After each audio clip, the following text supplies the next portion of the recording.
Dawn of Mana. Dawn of Mana is a 2006 action-adventure game for the PlayStation 2. It was developed and published by Square Enix. It is the eighth game of the Mana series and the third entry in the World of Mana subseries, following the release of Children of Mana 9 months prior and Friends of Mana 2 months prior. Set in a high fantasy universe, Dawn of Mana follows a young hero, Keldric, as he journeys to close a portal to a land of darkness that has been opened in the base of the Tree of Mana and is corrupting the world. While it contains some small role-playing elements, Dawn of Mana diverges from the prior two-dimensional action role-playing game titles of the series to focus directly on action-adventure gameplay in a full 3D world. Incorporating the Havok physics engine, the gameplay focuses on the player grabbing and throwing objects and monsters in order to startle enemies before attacking them with a sword and magic. Keldric grows more powerful as the player journeys through an area only to reset to his base abilities with each new zone unless difficult extra challenges are met. Unlike many of its predecessors, the game does not feature any cooperative multiplayer component. Dawn of Mana was designed, directed, and produced by series creator Koichi Ishii. The script was written by Ryo Akagi, based on a story created by Masato Kato, and the music was composed by a group led by Kenji Ito.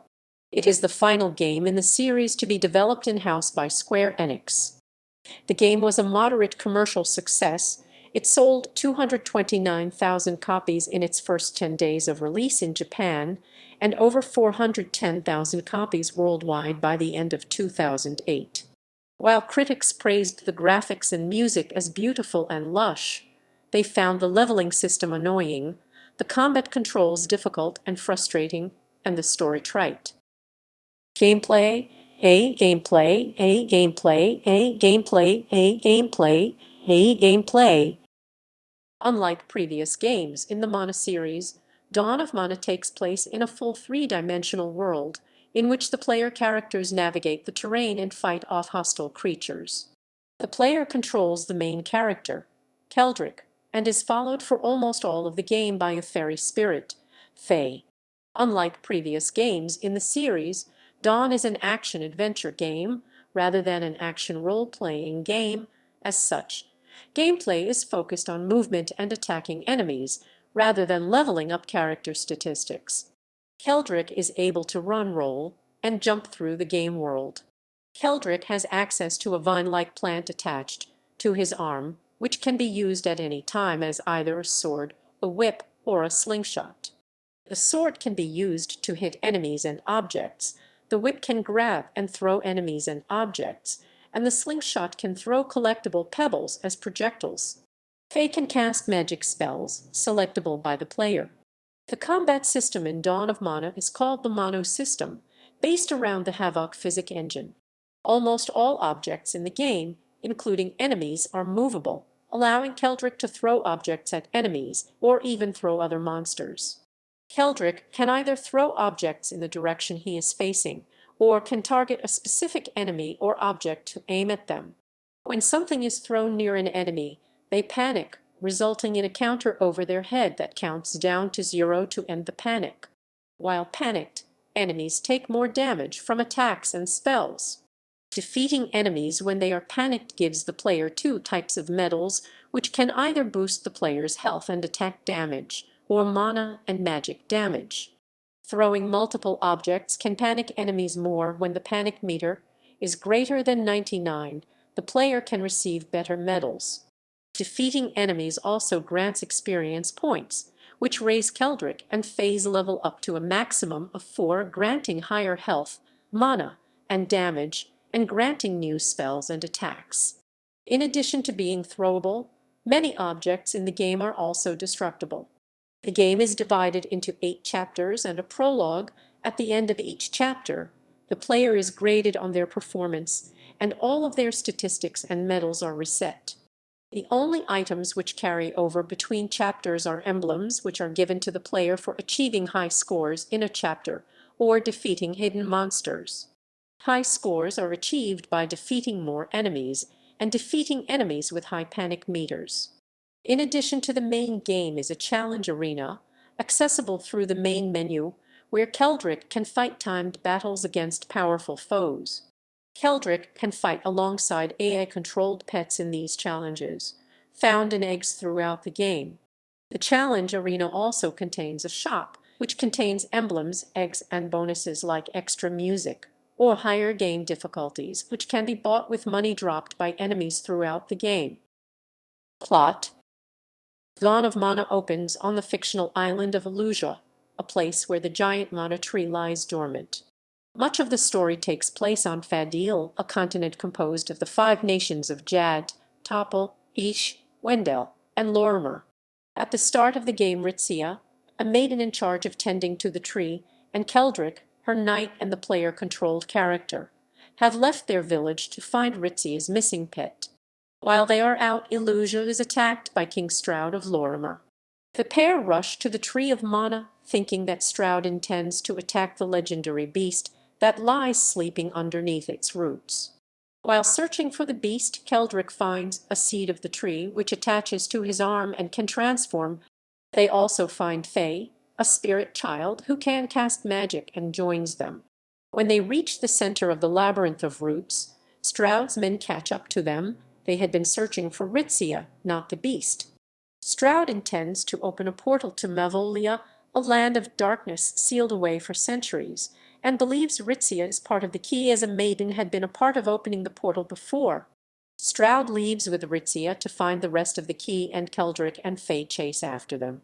Keldric and Faye, with the help of the great beast, Flammy, force the Lorimerian army to leave the village. They chase after Stroud, catching up to him at the coast. There, they free Ritzia, only to be attacked by Stroud wielding the other part of the key, the Sword of Mana. Keldric is thrown off of Stroud's airship, and the Lorimerians invade Illusia again.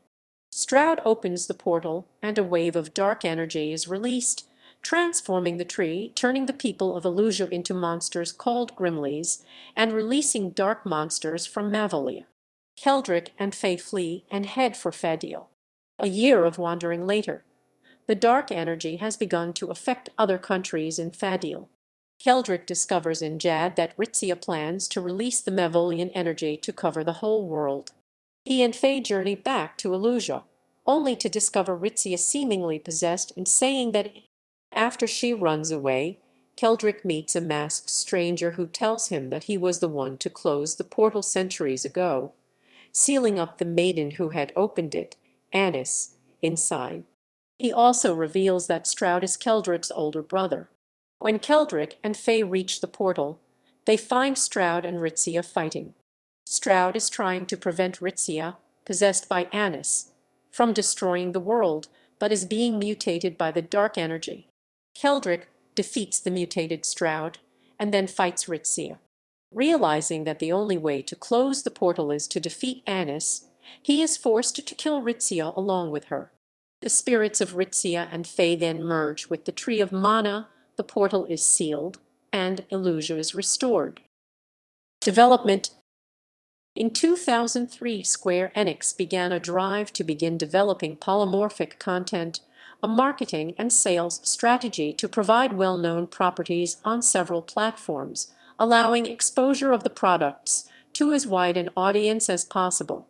The first of these was the compilation of Final Fantasy Roman VII, and Square Enix intended to have campaigns for other series whereby multiple games in different genres would be developed simultaneously.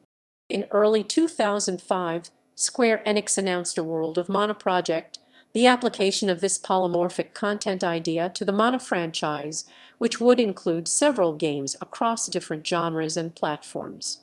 These games, as with the rest of the series, would not be direct sequels or prequels to one another, even if appearing so at first glance, but would instead share thematic connections. The third release in this project and the eighth release in the Mana series was announced in September 2005. Dawn of Mana was designed, directed, and produced by series creator Koichi Ishii.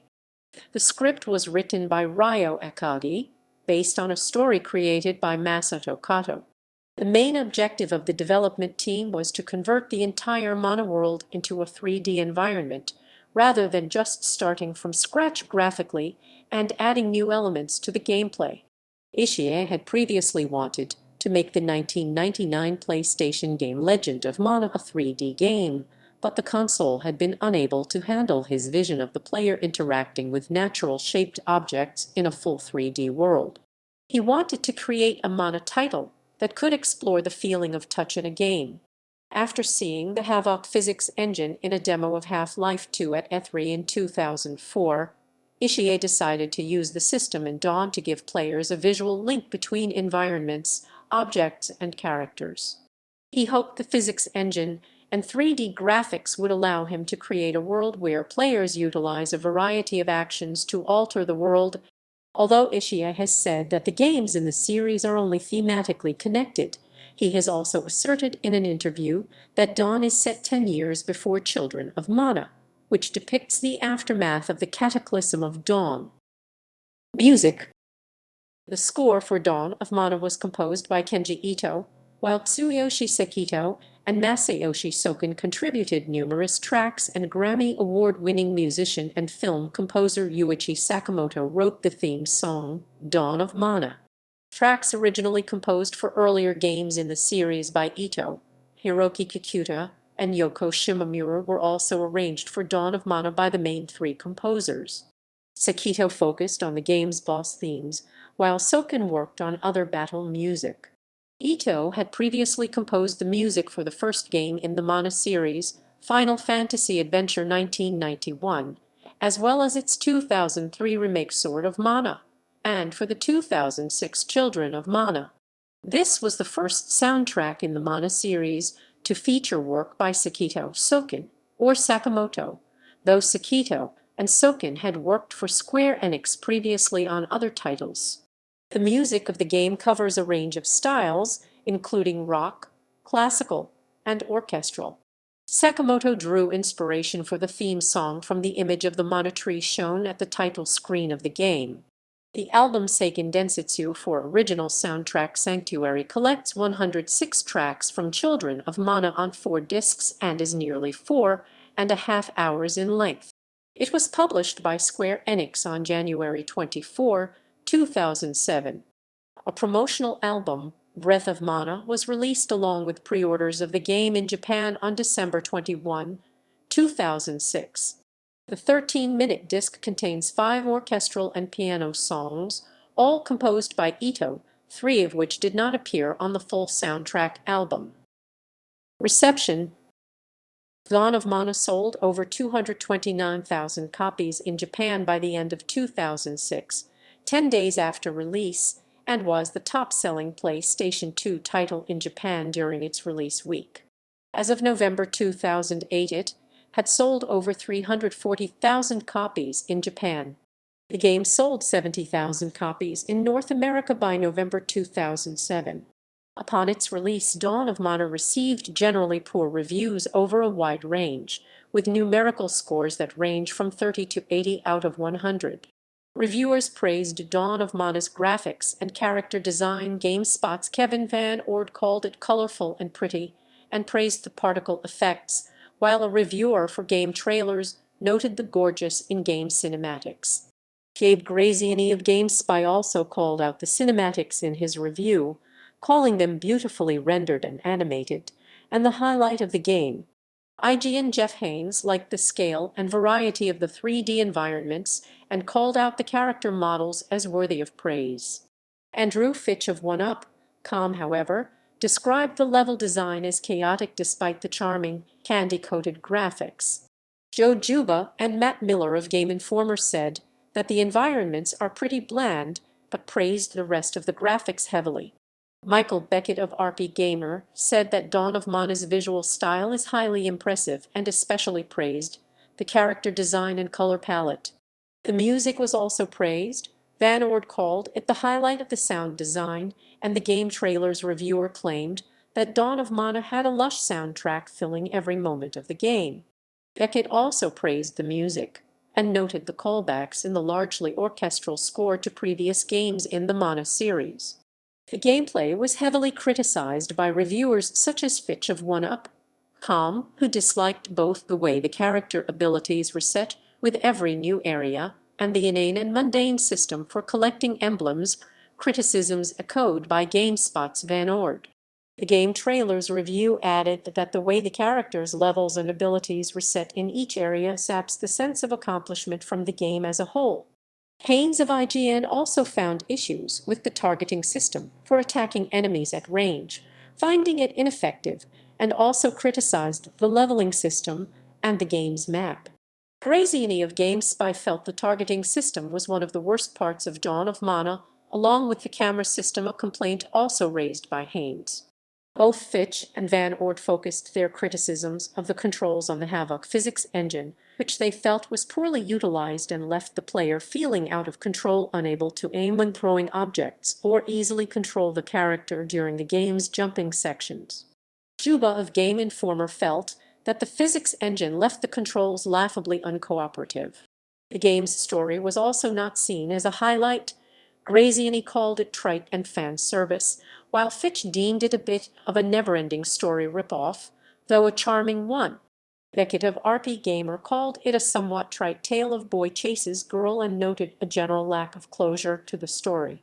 Juba of Game Informer, however, deemed it an interesting plot. Both the game trailer's review and Van Ord praised the charm of the characters, though Van Ord noted that they were making up for an unoriginal plot. Overall, several reviewers felt that Dawn of Mana was a divergence from the rest of the series that did not add as much as it took away. Even the notably high-scoring Japanese Famitsu review felt that the change in gameplay would confuse fans and other players.